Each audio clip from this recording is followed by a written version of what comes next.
Puspusan na rin ang paghahanda ng mga militanteng grupo para sa ikalimang State of the Nation Address ni Pangulong Bongbong Marcos. At live mula sa Quezon City, may Express Report si Mon Gualvez. Mon, ano paghahanda ang mga ginagawa ng mga grupong ito?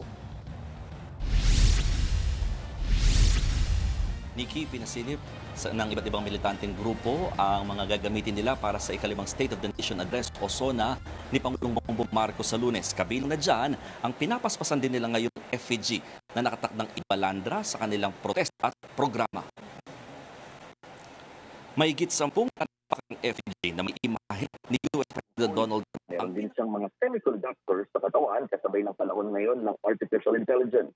Tinatawag nila itong puppet master kung saan kontrolado nito ang imahe naman ni Pangulong Bongbong Marcos sa kanang kamay. Habang nasa kaliwa, ang iba't ibang imahe ng mga tangke na naglalarawan sa mga digmaang iniimpluwensyahan ng Estados Unidos. Sinisimbolo rin ito ang pagiging tuta pa rin ng Pilipinas sa US pagdating sa maraming bagay, lalo na ang mga base militar na itatayo nito sa bansa. Nakatakda raw sirain ng grupo ang naturang effigy kasabay ng kanilang programa sa Lunes. Kabilang naman sa inaasahan nilang maririnig sa SONA ng Pangulo ang panawagang ibasura ang itiralo o pagbawi sa kontrol ng mga pribadong kumpanya sa industriya ng kuryente. Pati na rin ang pagsuspildi ng value-added tax pagdating sa langis, kuryente at iba pang pangunahing bilihin. Yan ay para mapambaraw kahit papano ang mataas na presyo nitong iniinda ngayon ng maraming Pilipino.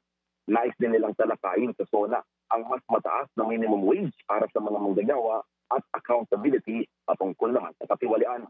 Samantala, 2 grupo na ang nakakuha ng permit ng rally para sa Lunes. Kabilang dyan ang grupong Bayan at Sanlapas.